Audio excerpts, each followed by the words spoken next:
All right, guys, we got the UFC welterweight champ on today ahead of UFC 315. Before we get into it, if you guys have not tried out the Prize Picks app for some reason by now, you got to download it right now. I love to fire on sports, and I've tried every single app in the game, and Prize Picks is by far the best app to fire on sports. Right now, Prize Picks has a crazy sweepstakes going on. If you put in a $5 3-pick NBA flex lineup, you're automatically entered into the sweepstakes to win courtside tickets to the NBA Finals. That's sick. I'm going to be firing some NBA picks. The more you play, the more chances you have to win. Also, guys, we got code NELK for you guys. If you guys plug in that code and put in just $5, you're going to get $50 for free, no strings attached. We've been hot on Prize Picks. We're posting picks on our Instagram story for every single Maple Leafs game. We just fucking destroyed the Sens. We're in round 2, so peep our Instagram story. We're posting picks every single game. Download the Prize Picks app right now. Try it out. It's so much fun. Use code NELK. Let's get into the podcast. All right, guys, we got a great episode, Full Send podcast today. Ahead of UFC 315 this week in Montreal, we got Belal Muhammad on the podcast. We just hit a pretty killer workout, right? Man, you killed it. Like, that was tough. For the first time hitting the stairs, I don't think I've seen anybody do as good as you. Really? Yeah, You're bro, not I've just saying seen that? fighters like break and Really? like they'll get to the 6-1, but nah, bro, I'm done. But you pushed it, you went hard even with the last sprint. I was like, nah, he's gonna stop. But man, you showed it. You've been killing it. We were going to do the pod, and then I hit him up, and I was like, if you guys are doing a workout, I'll come join. So I was expecting maybe like hitting mitts or something, and then he sends me the location of the stairs, and he's like, we're running stairs. I searched it up. It's like a fucking mountain. Yeah, but no, we did it. We killed it. Anybody from Chicago, that's like the landmark for like people that want to work out, people that want to push. Walter Payne's been there. Any fighter that trains goes there. You'll see it. When it's nice outside, it's like packed. It'll be hard to even like run up them. Yeah. So we got the fight against Madalena next week, Montreal. We're going to be there. Where does this rank amongst like tough fights in your career, would you say? I mean, for me, it's your tough fight. Your next fight's always your toughest fight. Like, I never ever look past an opponent because it's so hard in the sport. But for myself to see where I am right now and like skill wise, body wise, like I feel like I'm the best I've ever been. And when I'm looking at everybody else in the division, even looking at Jack, like I just don't see anybody like on my level.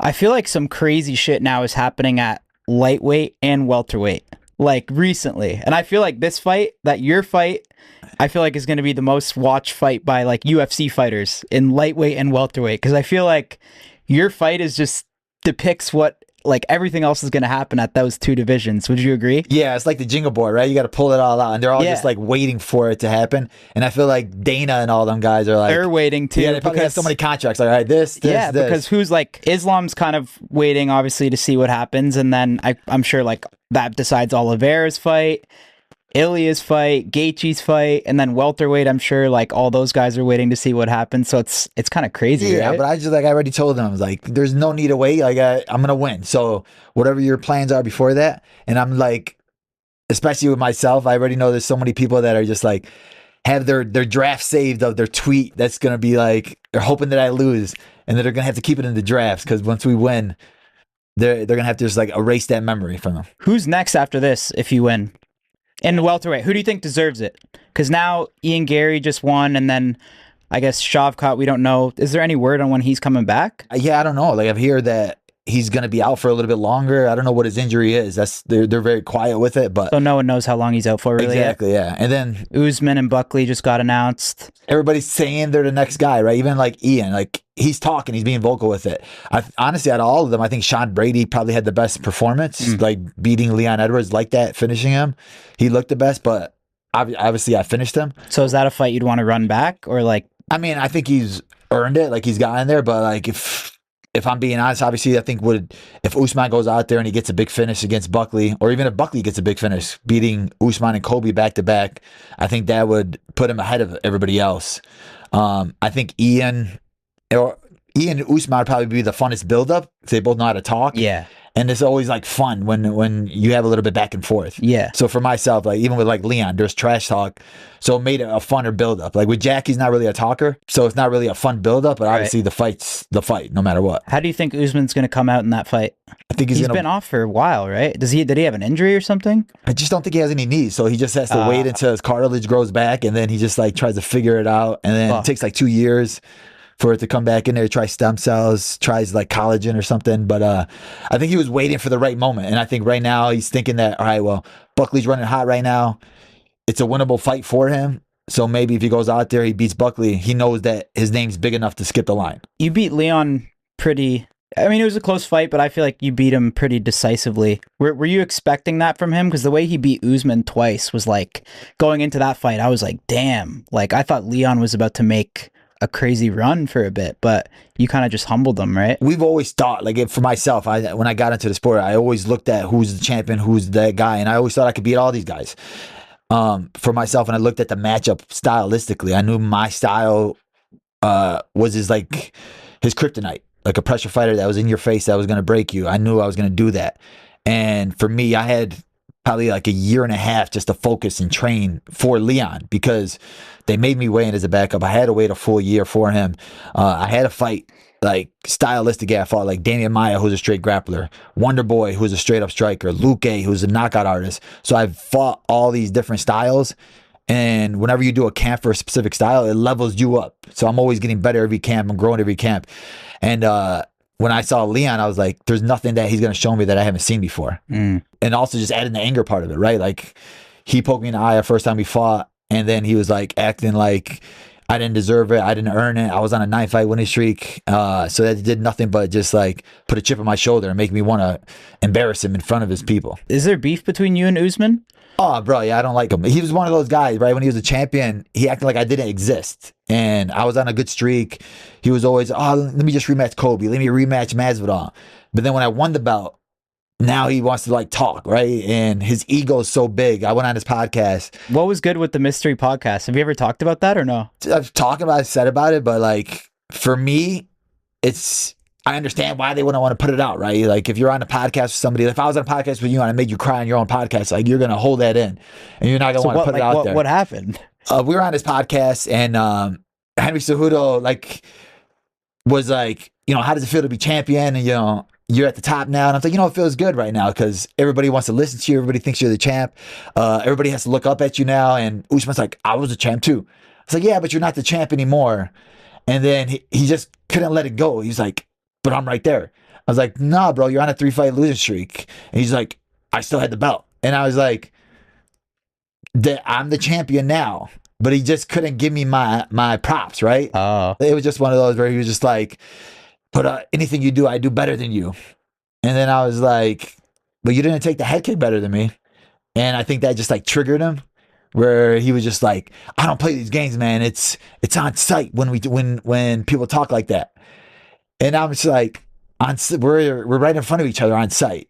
So then, you guys did it in person? Yeah, it was in person. Oh, because they do it over Zoom sometimes too. No, this was in person. Yeah. Oh, shit. We had the same manager, right? Yeah. Ali was like, Ali's the GOAT. Bro, yeah, he's the man. And when he told me to go do their podcast, I was like, are you sure? He said, no, brother, it's going to be professional. It's going to be this. Like, you're good. I was like, bro, it doesn't matter to me. Like, I'm the champ. I don't really care. I'll go on the podcast. And then, Henry Cejudo twisted his ankle, had to break it up, but you guys actually got into a physical? Yeah, but have you guys said that publicly ever or no? Yeah, I mean, I think I didn't know put that out there, but like I said, they had the footage, right? Maybe he's waiting to so you guys actually got into it. I didn't know that. Yeah, that's funny. Yeah, damn. So that would be a good build up for a fight then, 100%. Right? Like he wins the Buckley fight, put it out there, but like I said, they got to have the right editors, the right people to fix it all up to hide his tears. All right, guys, you guys have heard me talk about the MoonPay app for a while now, and honestly, I'm not going to stop because it is the best app in the game by far to buy and sell crypto. MoonPay is pretty much the PayPal of the crypto world. Just like you can go on a site and use PayPal to buy anything, that is now MoonPay for the crypto world. Every crypto app you're using or thinking of using uses MoonPay to allow you to buy crypto, including your favorite payment providers like Venmo, credit card, everything. Also, I know we have a lot of degens watching right now and you guys have been firing on meme coins. You guys got to check out the Moonshot app, MoonPay's new partner. Best place to buy and trade meme coins. So if you guys have the MoonPay app and the Moonshot app and you're into meme coins, you're going to have the best experience. Obviously, the meme coin space is all over the fucking place, so do your own research. Be careful when you're firing. Shout out to the best crypto app in the game by far. I love it. The most user-friendly, the MoonPay app. Let's get back into the pod. And then, yeah, I guess you've probably been getting asked this a lot, but Islam and you, there's no chance that would ever happen, right? Because of your guys' friendship. Yeah, 100%. I mean, for me, like, the loyalty means more than anything, like, especially with those guys. Like they've done, and it helped me so much. Like you've been with them, you train with them. Yeah. Like you understand like the brotherhood Yeah, of course. of them guys. Yeah. So like I would never want to like disrespect them in any way, or I couldn't even like fight him. But Habib was in their corner, it was just like break my heart because he was one of the guys when I was like still coming up, even though he's younger than me, like I still like look up to a guy like that, right? Where being a Muslim, being religious, and seeing how he brought the religion into the sport and showed it, and like how he like portrayed himself and was a champion is like, and like I said, he's helped me and he's never asked for anything in return. So like for those guys, I wouldn't do it. Like I would move up before fighting them guys. Because Islam, he wants to be double champ. That's one of his goals, right? So I guess it's like a touchy. Yeah, exactly. And then for myself, I feel like I'm at the point now where if I get 2 wins, 2 title defenses, I could start looking to move up. When I'm looking at 85, I think it's an easy division for myself. I don't think it would be a problem. So me and Islam could go double champ back to back. Have you and Islam ever like spoken about that? No, I mean we've talked, and it'd be like has he ever said how he feels about it? Yeah, I mean he's like same thing. Yeah, same thing. Like disgusted. And obviously, like you said, everybody's gonna keep asking the same question, or they're gonna keep like, oh, it's because he's afraid of this guy. He's running from this guy or that guy, and it's like, at the end of the day, there's like really no fighter afraid of any other fighter. Mm-hmm. So like for ourselves and for myself, like I consider them guys brothers, and I would never fight like a brother like that. And I couldn't see myself like doing a training camp for those guys or wanting to fight those guys, right? Yeah. Who do you think Islam should fight next then? Honestly, I think Justin makes a lot of sense. For Justin, he's like on what is he, 3-1 in his last 4. He's never fought him before, and people are always gonna watch Justin, right? Obviously Topuria moved up, but I for Islam, who fought Volkanovski twice and didn't get any credit for it, like people are like, oh, he fought a 45er, so it doesn't really make sense for him to, all right, let me fight another 45er, and then he beats him, and they're like, well, Topuria has the option of saying, well, I'm just gonna go back down to 45. I was too small. But I think Topuria is vacated, right? So that's the difference now, is Topuria is saying like, I'm no longer at that division, like I'm now at lightweight. Yeah, but say he goes up there and he loses, he still has the option to be like, well, I'm gonna go back down. Who's the champion? I knocked out Volkanovski. I'll get a rematch right away. Like he'll get that option. Because I heard he just can't make that weight no more. I mean, you could always make the life changes, right? There's a lot of guys, especially like him, where he cuts weight drinking wine, and he could do that fight week.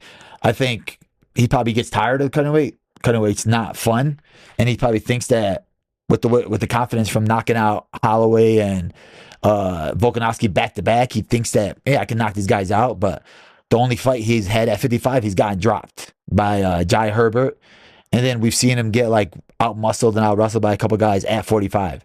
I think Islam's just going to be way too big for him. But if he goes out there and he beats a guy like Oliveira or even like a Justin or Dustin, like, then you earn your spot. Mm-hmm. I think that for him, it'll just show them, and it'll make that fight even bigger with Islam. And then I guess there's Arman at that division too, right?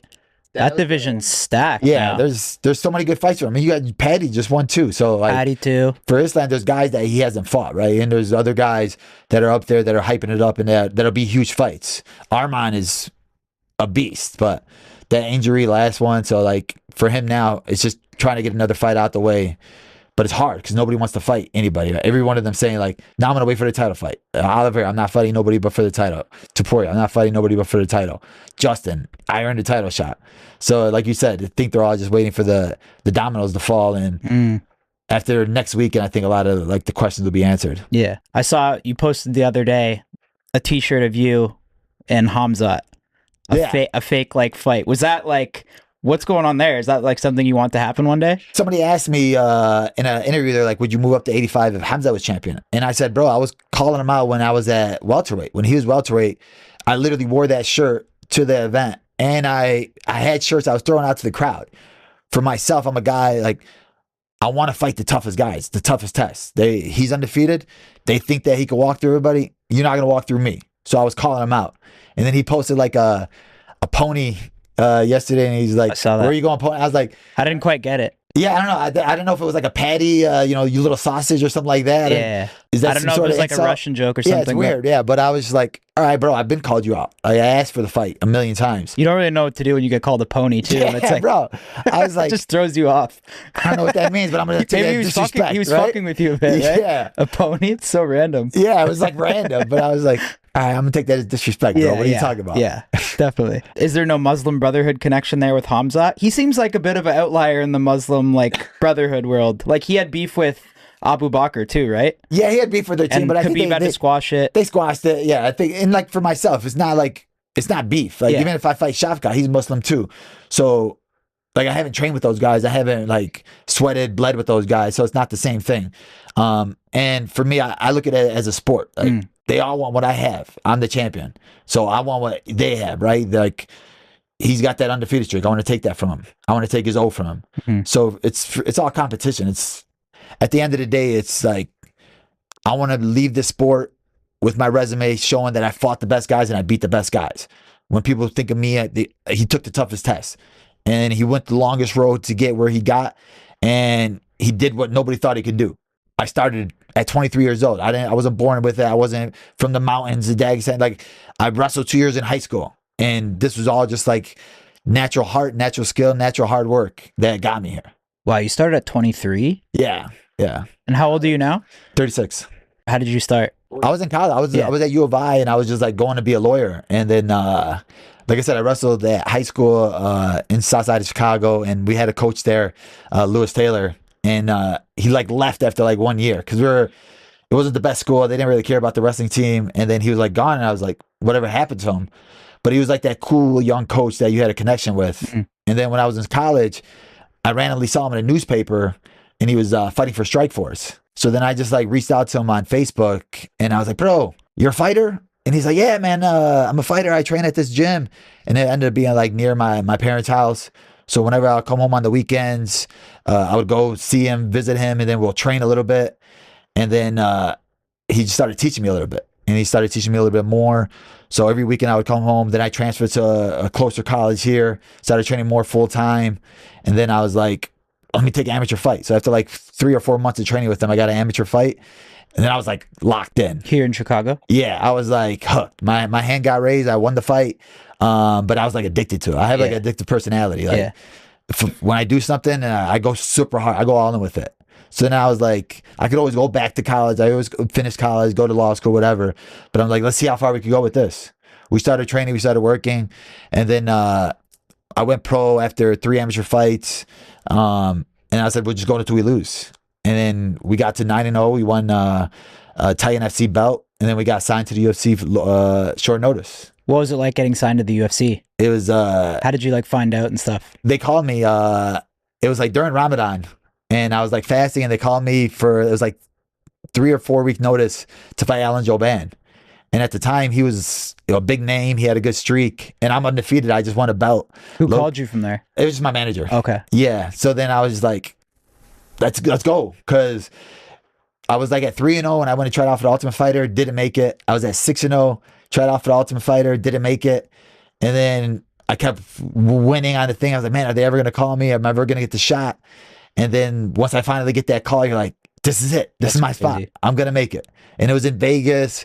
It was it was like an International Fight Week too, where they had like 3 events on Friday, Saturday, and Sunday. And I fought on Friday. But I went out there, and it was a war. It was like fight of the night, but I lost. And it was like my first loss. And then you're like, dang, am I not good enough to be in the UFC? Do I not belong here? So then I was like, call my manager, bro, give me another fight right away. And then he got me a fight probably like a couple months later, and then I won. And then I was like, all right, we're back on it. We're good. We're this. We belong here. And then I got called for the Madison Square Garden fight, UFC 205, like the biggest card. And then I go out there, and then I lost. It was my first time ever getting knocked out. And then that was when I was like, dang, I'm 1-2 in the UFC. I'm not good enough to be here. I don't like it. That was it. I was like, they're going to cut me. And then they finally called me like a short notice fight, probably like a month later for Randy Brown. We won that one. We got a new contract.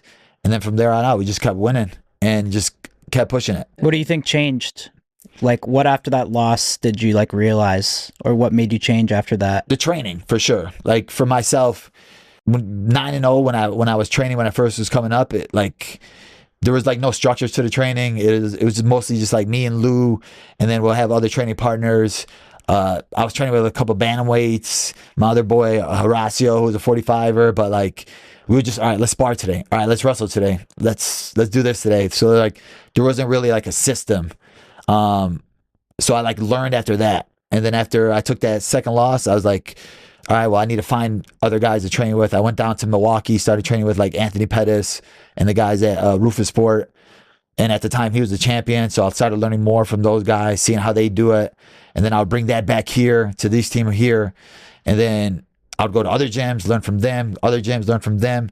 And I think it just helped me build a system of what works for me and how we do it. And I think like right now, the structure that I have, we do a hard session in the morning, and then the afternoon session is more like a boxing style where we're gearing it toward game planning for a specific opponent. And then, you know, obviously I have strength and conditioning and what you call it, but I made it more of a science instead of let's just go out there and see what happens. So now it's like everything's strategy. Everything's what's my opponent? We're going to break him down. We're going to do this, this, and this for this guy. We're going to do drills when we're not in camp. We're going to fix all the stuff that we're not good at. And then it's just constant training, constant improvement instead of we're not we're doing everything right. We don't need to fix anything.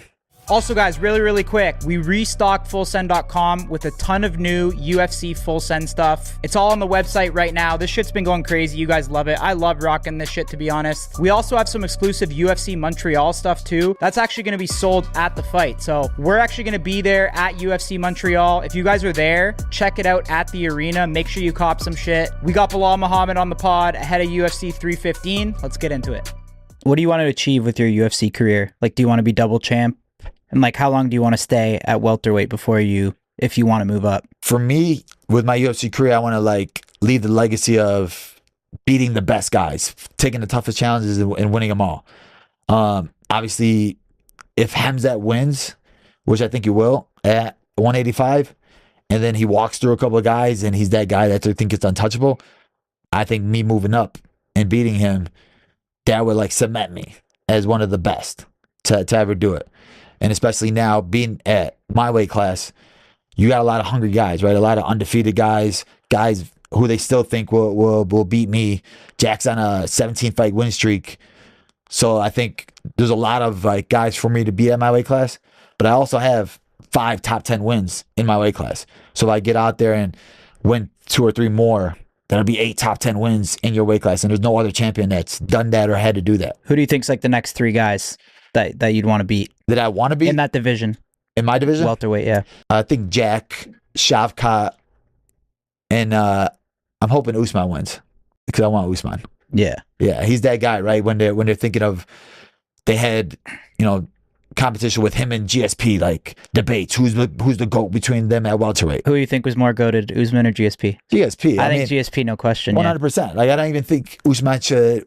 Like I'm not a hater, right? But when I look at the guys, who do you think would have won though in their prime, Usman or GSP? GSP. I think it would have been close though, right? It would have been close, but I think GSP, he's just so smart, and he's just he's my favorite. Better everywhere. I think he's more well-rounded.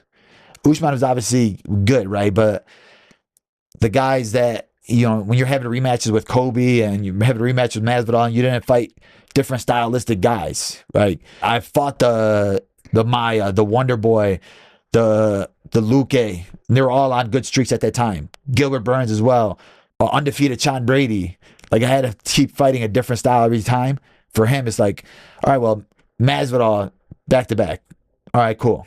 Kobe back to back. And now we're all realizing Kobe sucks. So it's like when you look back at his fights who had wars with a guy who sucks, it's like, well, how good was really Usman?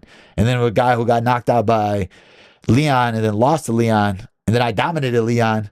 It's like, was he really that good? Was he really goated like a GSP? Another theoretical one, tough position for you, but in both their primes, in a fight that almost happened, Khabib or GSP at their primes? Man, I think, honestly, I don't think anybody would beat Khabib. I think GSP would have beat him. Bro, like, GSP would have took him on the feet. I think Khabib would take him down. Like, to me, no, bro, he would take him down. I don't think so. when he grabs you, when he You think? bro, I've seen him like But throw 205 pounders GSP around. on the feet was I think he would have pieced up Khabib, and I love Khabib. He's the best. But the like, thing is with Habib, like to piece him up, you have to get close enough to hit him, right? When you get close enough to hit him, he's gonna get his you hands think he on would have took him down? I think he would have took him down. I don't know. We've seen him get taken down by Josh Koscheck, right? We've seen Hendricks take him down, but those guys were more college wrestlers. True. I think when you look at Habib's style of wrestling and grappling and ground and pound, it was something that really he didn't have to fight, because more of the guys that he fought were like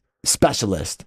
When he fought Johnny Hendricks, I forgot about the Hendricks one. yeah, right. Like he was a college wrestler. He fought a specific way. Even Jake Shields was a jiu-jitsu type wrestler, grappler. He fought him a specific way. Nick Diaz, grappler, specific way. I think Habib, his style of grappling and wrestling, like you didn't have to deal with it back then. Yeah, and a lot of those guys in the era didn't have to deal with them back then. But now, like you see, the Dagestani guys are coming, man. They're crazy, bro. They're taking over. Yeah, they're the best, and they're such good role models too. They're good people to look up to. What's the biggest thing you learned from training with Khabib? Honestly, it's like you level up everywhere. Like the hard work. Like you were there, right? People are always like, "What's the secret with them guys?" They just push so hard. Every single person in that room, they really care about each other. Like it's a brotherhood. It is a brotherhood. All they do is train and just talk shit and drink tea. Exactly, right? That's it. And then nobody has like an ego. Like I'm not jealous of you that you're the champion now. They all like Habib will sit there and buy all these guys, go to the nicest clothing stores, buy them clothes, and then he'll be like, this is my favorite store. And he'll go to just like regular buy t-shirt stuff. But he's taking care of everybody around him.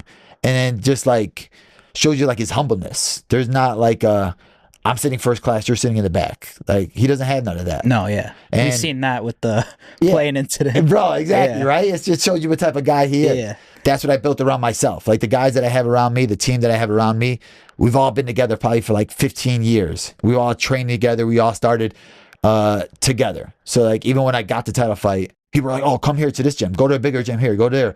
And I was like, no, these are the guys that got me here. We all got here together. We're all going to win the title together. Right. So even winning the belt, it was like a journey for all of us, right? We achieved it all together because, they're sacrificing time from their day to come and help me train. Like the people that work with me that are in my corner, like they have other jobs, they have families, but they're going on the road with me. They're going to practices with me. They're watching me. They're studying tape. And, I don't take that lightly, right? It just makes me want to work that much harder for them because it's a selfish sport, but it's also like a team sport as well where like I see you putting it all in, so I'm going to go all in for you guys too. Right. What's so crazy about Khabib too, I think of like, it's almost like he got bigger after he retired, right? 100%. Which is crazy. He could say one thing and then people are like, they'll make 20 articles about it, right? Like he was big after the McGregor fight, but then I think it's when he really like stood on business and actually said like, yo, I'm walking away. Because people didn't at first, like when someone says they're retiring, they're like, yeah, right. Like, yeah. But it's when he actually said like, no, like I told my mom I'm done. And like, he never came back. And then you kind of like realize like what type of person he really was. You know what I mean? Right? Like, oh shit, this guy actually like, I mean, who knows how much he could have made. What did the UFC throw at him, you think? Like, bro, I can imagine. How much do you think? I would say at least 20, 30 mil. Yeah.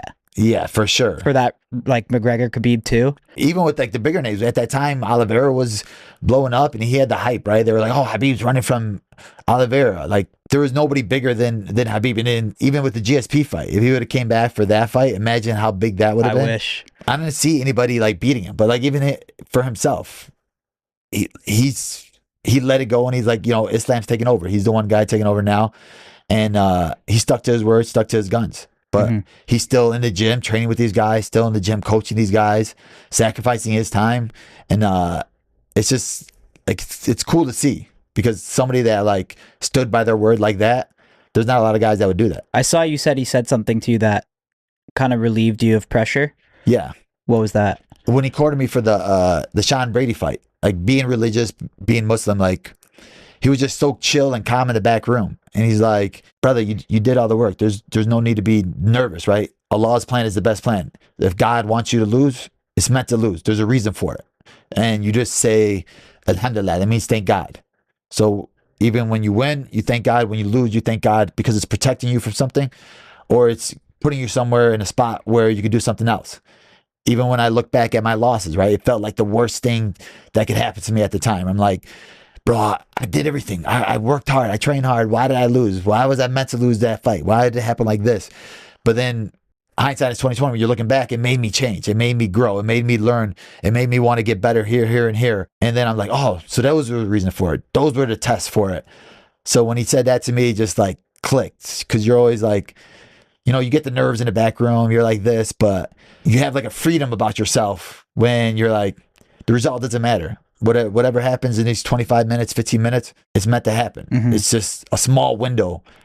And at the end of the day, tomorrow, a week later, it's going to be forgotten no matter what. What do you think drives you to like fight?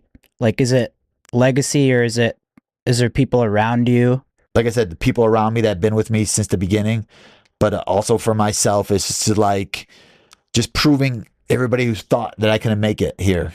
Like, I've had so many people that, oh, you can't do it. You're not going to make the UFC. Oh, he says he's going to be a champion. You're not going to make a champ. You're not going to be a champion. Like who? People in real life or just online? People in real life. Yeah. Yeah, I've had people. Like, I had family members that when I had my first win in the UFC, they're like, well, at least you got one win in the UFC. So if you lose the rest of them, at least you can say you had one. And it was just like, is that what you really think? Like, you don't think I'm good enough? But it just made me like, all right, cool. Like, you don't believe me, but watch me do it. Watch me prove you wrong. Watch me show you. The people online doesn't really matter, right? Like, the people that really matter are the people that are in your circle. The people that like see me every day, see how hard I work. Like, I've had coaches that will tell you, like, when I first met Coach Mike, he saw me train one time. He said, you could be a champion. And I was just like, nah, I don't believe him. But he like stuck with me. He helped me grow. He helped me get better. He said that to you all the first time. Yeah, really? The first time. He kept telling you that. And the first time you met him? First time I met him. He saw me train. He said you could be a champion. Yeah. That's fucking crazy. Bro, yeah. And he has like a good eye. And he's been with the best of the best. And then you're thinking like, yeah, what do you think made him say that? I think he just saw my work ethic. Like, when I go into practice room, when I push, it's like try to push harder than everybody else. And like, he has guys, one of my main training partners is Ignacio Balmundez, who's been training since he was like 8 years old. And he has like the most talent I've ever seen. So like, I went with him the first time, like, bro, who the fudge is this kid? And he's a beast. And then but I didn't back down. I'm a guy, if you go with me, you beat me, I want to go with you tomorrow. I go with Habib, he'll freaking smash me. And then I'm just like, well, let's try it again tomorrow. If I get it, make him work a little bit harder tomorrow, that means I know I'm getting better. I'm growing. I'm not a guy that's like going to shy away, like, oh, you beat me, let me go with somebody else. Who's the easier matchup? And I think that's just that mentality he saw. And I think he just knew what I was capable of. What do you say to fans that want you to like finish more fights? Is that something you pay attention to, or you just don't really care? I mean, obviously for me, that's always the goal, right? If I go into every fight and finish, it would make my job easier. Mm-hmm. And then we go with that. Like I said, every fight we look back at the last fight and we try to fix things and evolve and get better and grow. But I'm fighting the best in the world. It's not easy to finish these guys. It's not easy to beat these guys, right? A lot of these guys are training specifically for you. So for me, it's like, you get stressed about it and you're like, oh, I want to finish more. I want to do this more. But at the end of the day, I'm dominating these guys for a full 25 minutes. I'm beating these guys in all aspects of MMA. I'm beating them in the striking, in the grappling, in the wrestling. So the finishes will come. They will happen. And they'll just come at the right time, right? And I just can't be impatient with it. And I can't try to rush it, because that's where something goes wrong and you get caught, or you get sloppy in there. So for me, it's just like staying the course. And then once they start happening, it'll be at the highest level. You gave a pretty decisive description on how you're going to finish this fight. I saw on an interview. No, now I want to finish it more, right? Because now you went into detail. Like, you're like, I'm going to hit him with a jab, and then he's going to duck. And then... Yeah, I always do that. I always come out with these descriptions, right? I think I'm going to, like I said, people look at him and they think he's a boxer. But to me, I think I had the best boxing in the division. Where we had this thing we call like Canelo hands. We work outside of camp. We're getting better with our hands. And when people saw me fight Leon and I said I was going to outstrike him, they're like, no, you can't outstrike him. I'm like, watch me outbox him. And we did that. For Jack, he only has one way to win, right? It's with striking. It's with boxing. So for me, I want to go out there and embarrass him with boxing. I want to go out there and outbox him and then make him want to grapple, make him have to do something that he can't do, that he's not uncomfortable with. There's not a plan B for him. So once he gets there and he realizes that he's not good enough with the hands, not good enough with the striking, and he looks at his coaches, and his coaches have nothing else to say to him, that's when the finish will come. That's when the breaking point will come for him. He's never fought anybody like me who's good everywhere. He hasn't fought anybody like me that can go hard from the first round to the last round.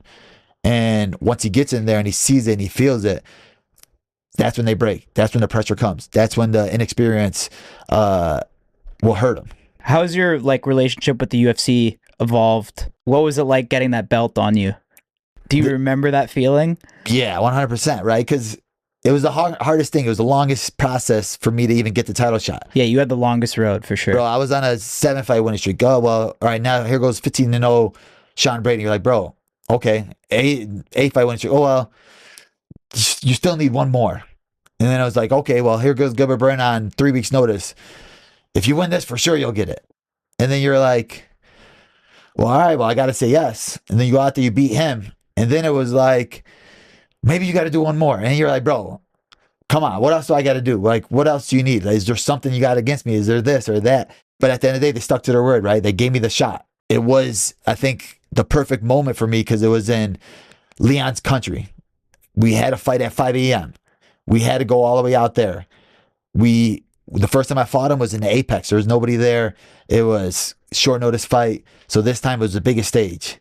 It was meant to happen like this. I was the underdog. The morning of the fight was like a sense of relief, right? Because it was here. Like we didn't have to wait no more. There was nothing else. I think it was like the least stressed I ever felt before a fight. And then once I got the belt wrapped around my waist, it was more so like we did it. Like they didn't believe in us. They didn't think we could do it. Even after my Gilbert Burns fight, I saw Dana in the back, and he was like, man, they keep doubting you, but you keep winning. And then it was like kind of like that same feeling after this fight, man.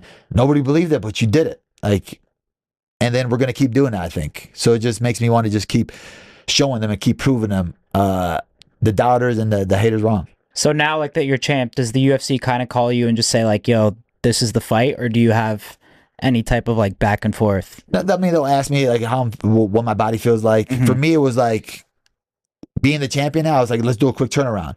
When do you guys want it? And then they called me for the Shavkat fight last December. We had the infection, so like messed up those plans.